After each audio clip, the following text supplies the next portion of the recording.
If you want to improve your English pronunciation, sound more like a native speaker, and make yourself understood better, then you have to learn about intonation. Hello, I'm Maddie from POC English, and in this lesson, we are going to talk about intonation in English pronunciation. Before we start, if you want to receive the lesson summary of this video and my future videos in a single PDF file whenever I post a new video on YouTube, you can simply give me your email address. But how? Click on the link above my head. Go to my website, enter your email address, and click subscribe. You will receive my lesson summaries for free in the form of a PDF file. So, what is intonation? To put it simply, intonation is the melody of spoken English. It is the way in which your voice rises and falls as you speak. Let me show you an example. I am watching this video to improve my English. I am watching this video to improve my English. See? Now, why does intonation matter? Intonation is not just to add beauty to your speech. It can change the meaning of what you say.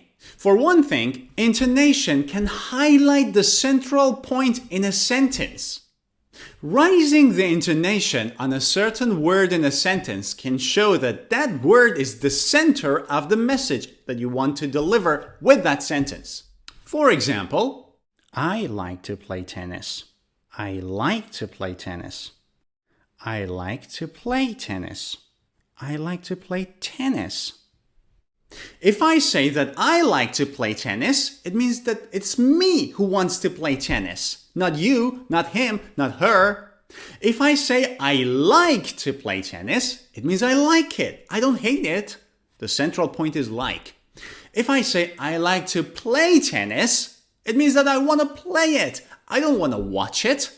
And if I say I like to play tennis, it means I like to play tennis. I don't want to play soccer.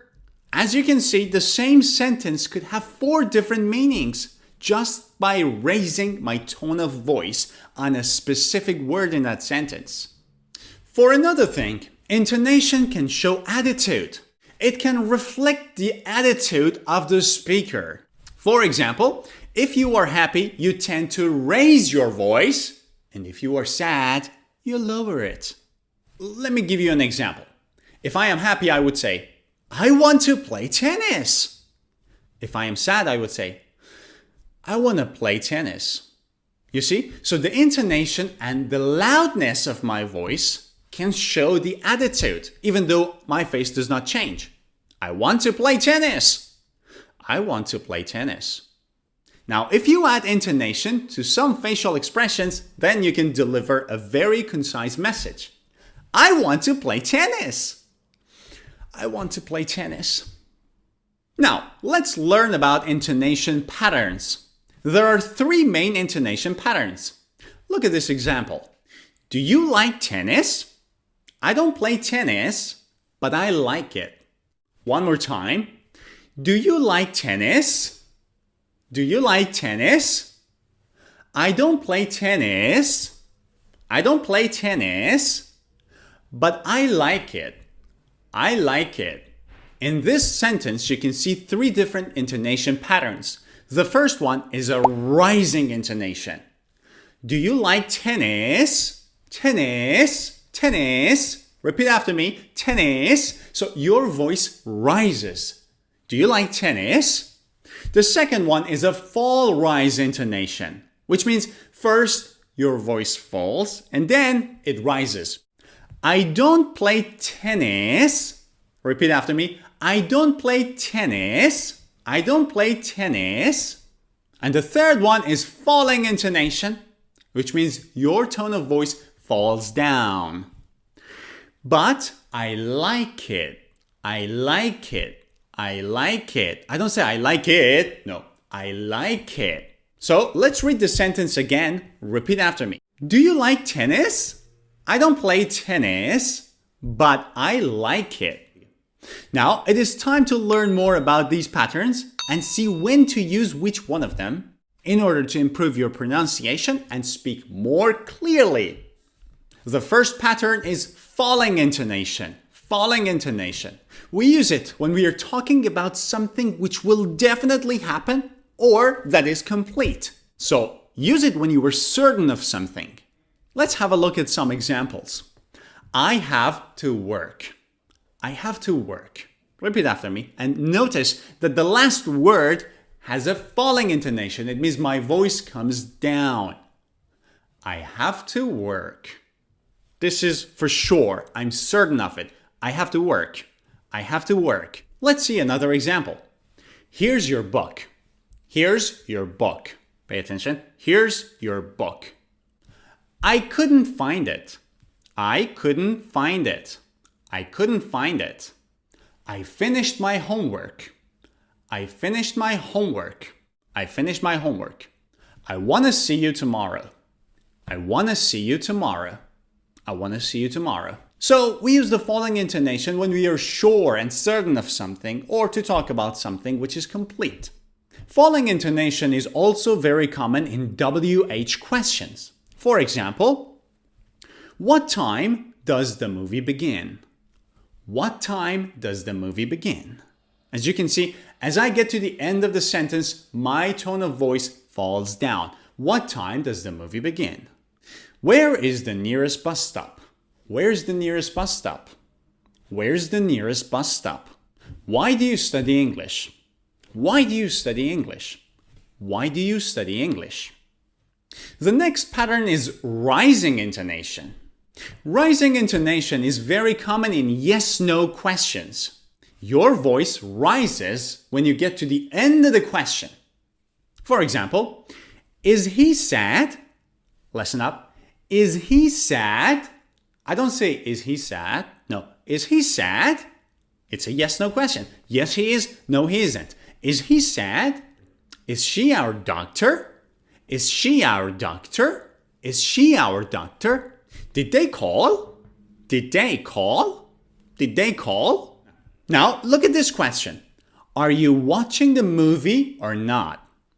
This is called an alternative question because you have two alternatives. One before or and one after or. When you have or in a question, that's an alternative question. And when you have an alternative question, before or, you have a rising intonation, and after or, you have a falling intonation. So let's read this question again together. Are you watching the movie or not? Are you watching the movie or not? Are you watching the movie or not? Another example. Is he sitting or standing? Is he sitting or standing? Are they coming or going? Are they coming or going?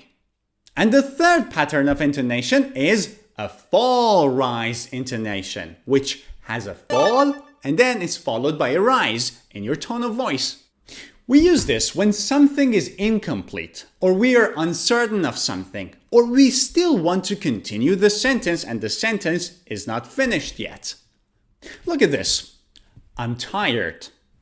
I'm tired. This is a simple falling intonation, which means I'm talking about something that I am sure of and the sentence is complete. I'm tired. But look at this one. I'm tired, but let's go out and have some fun. I'm tired. I'm tired, but let's go out and have some fun. The first part of the sentence has a fall-rise intonation. I'm tired, which means the sentence is not complete yet. I still want to continue the sentence. I want to show contrast. I'm tired, but let's go out and have some fun. Look at this one. I don't play tennis. I don't play tennis. This is a falling intonation because I'm sure of it. I don't play tennis. But look at this one. I don't play tennis, but I like watching it.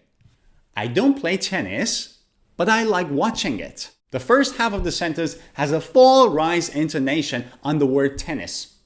I don't play tennis, which means the sentence is not complete yet and I want to show contrast. I don't play tennis, but I like watching it. In these two examples, the fall-rise intonation was on one word, tennis, tired. It's also possible that the fall-rise intonation are separately on two different words, So one word with the falling and one word with the rising intonation. That is also called the fall-rise intonation. This fall-rise intonation shows that my sentence is not complete, and I want to talk about a contrasting point. The first week was good, but the second week was terrible. The first week has a falling intonation. Was good has a rising intonation. This is a fall-rise intonation, and it shows that the sentence is not complete. The first week was good, but the second week was terrible. Or look at this one. She's quite a good teacher. She's quite a good teacher. The intonation shows that the sentence is not complete, and by hearing this sentence, your mind immediately looks for a but. Listen to it again. She's quite a good teacher. Okay, but? She's quite a good teacher, but she's a bit old. She's quite a good teacher, but she's a bit old. On the adverb quite, we have a falling intonation. She's quite a good teacher. On the word teacher, we have a rising intonation. She's quite a good teacher. And that's it, guys. We have learned about 3 patterns of intonation: falling, rising, and the fall-rise intonation. And we have learned how intonation can help us improve our pronunciation, sound more like a native speaker, and make ourselves understood better. And don't forget, if you want to receive the lesson summary of this video with all other future videos when I post them on YouTube in your email in a PDF file, click on the link above my head, go to my website, enter your email address, and hit subscribe. See you!